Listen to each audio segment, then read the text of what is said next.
I'm going to teach you the last part of the lesson, The Tiger King by Kalki. In this last part, we start off from where we left off in the last part, in the previous part. A few days later, the Maharaja's son's third birthday was celebrated. The Maharaja's son's third birthday.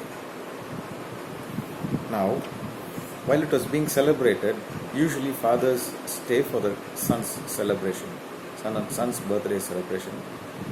It appears to me as if he hadn't really paid attention to the first two birthdays, and it is straight away the third birthday that he's getting friendly with his son. Until then, the Maharaja had given his entire mind over to tiger hunting. Maybe that is the implication of this statement. Since he was completely devoted to tiger hunting, he had no time for his son. So his birthdays were not important to him. But this time, since the hunting is over, he wanted to pay some attention to his son. Probably this is the time around which his father died and he went into the court of gods.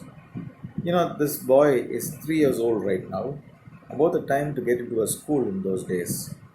So maybe the British people were now planning to send him to the court of wards. So that means we need to think of the possibility that they may have to do away with this present king in order to put this boy in the court of wards, under the control of the court of wards, because that's where that they would manufacture the next generation of loyal subjects. He had no time to spare for the crown prince, but now the king turned his attention to the child. He wished to give him some special gift on his birthday. He went to the shopping center in Pratibandhapuram and searched every shop for a special gift for his son.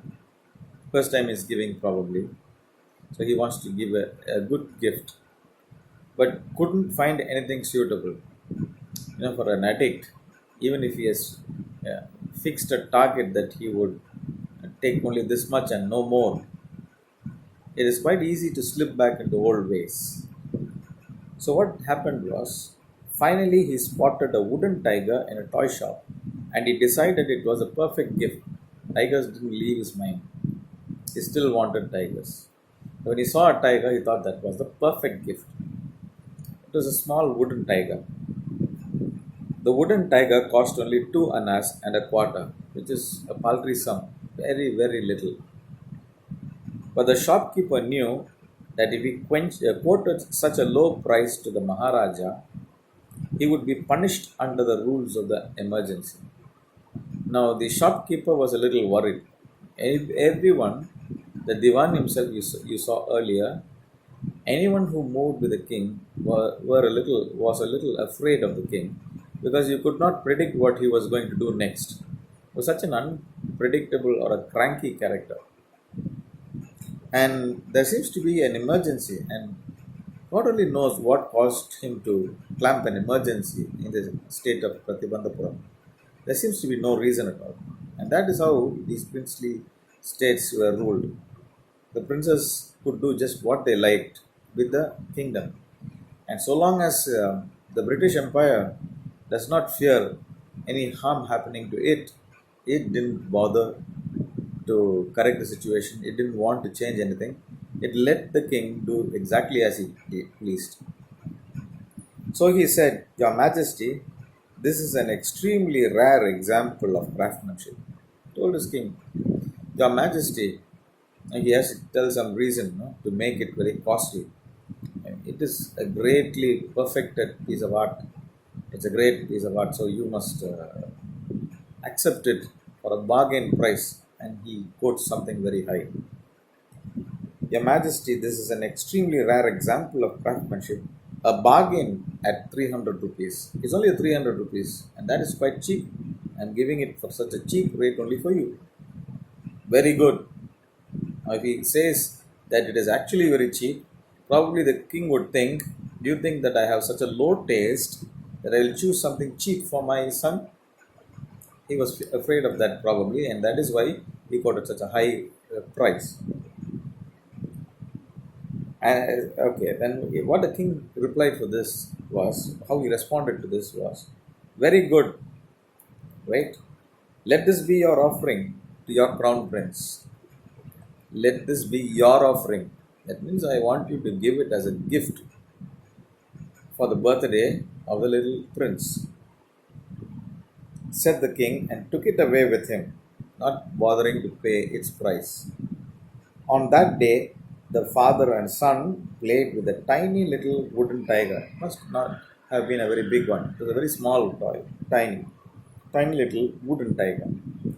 So it had been carved by an unskilled carpenter. Now the problem with the tiger was it was not properly finished. After the carpenter had shaped it into the shape of a tiger, given it the outlines of, let us say, the black stripes and all those things, he hadn't bothered to polish down the tiger's surface so that there are no slivers sticking out, or he didn't care because it was such a cheap tiger. They just left it at that. Its surface was rough as a result. Tiny slivers of wood stood up like quills all over it. There were small, small pieces of wood, very small slivers, tiny, really tiny pieces of broken wood, very, very tiny, all over it. And they stuck out like quills from the back of on the back of a porcupine. One of those slivers pierced the Maharaja's right hand. And it got into his right hand. He pulled it out with his left hand. Natural instinct is that the moment you pull it out, and if it hurts a little bit or if it starts bleeding a little bit, you put it in in your mouth and wash it off with your saliva. It's the normal response that anybody would make, unless and until you had a little Dettol or some other disinfectant with which you use to wipe it clean. Continued to play with the prince with the same toy, and maybe where the place was not very clean. The next day, infection flared. It is some germs were there in the wound, and infection got into the wound and spread in infection in the Maharaja's right hand. In 4 days, so those 4 days he didn't do anything. He just let it be, let this infection be. And in 4 days, the infection grew so bad that the hand became swollen with pus. In 4 days, it developed into a suppurating sore. That's the meaning of a suppurating sore. A sore is an injury. A suppurating sore is therefore a sore which is full of pus, which spread all over his arm. Three famous surgeons were brought in from Madras. Who brought them in? Not mentioned. In all probability, the British resident or the agent brought these three in. Maybe they were just waiting for this opportunity, something to let him get into an hospital, and there they can finish him off. After holding a consultation, they decided to operate. The operation took place. They had a discussion what to do, three of them, and they were famous. The three surgeons who performed it came out to the theatre and announced the operation was successful. They didn't say, we are very sad to say that the king died. They said, the operation was successful. The Maharaja is dead. So, the success of the operation was in the death of the Maharaja. And everyone kept quiet because these were three of the most famous doctors. In this manner, the 100th tiger took its final revenge upon the Tiger King. So now this seems to have become the 100th tiger, as was the case with most astrological predictions. Um, in many cases, this was a view held by the common public that you can't really trust the astrologer. You know, there are certain astrologers who can cheat you and they can keep changing their terms. The astrologer in the beginning said you'll be killed by a tiger. Later on, when he showed him a tiger, he said, no, no, no, not this one, the 100th one. And then by the time the 100th one was reached, he passed away peacefully.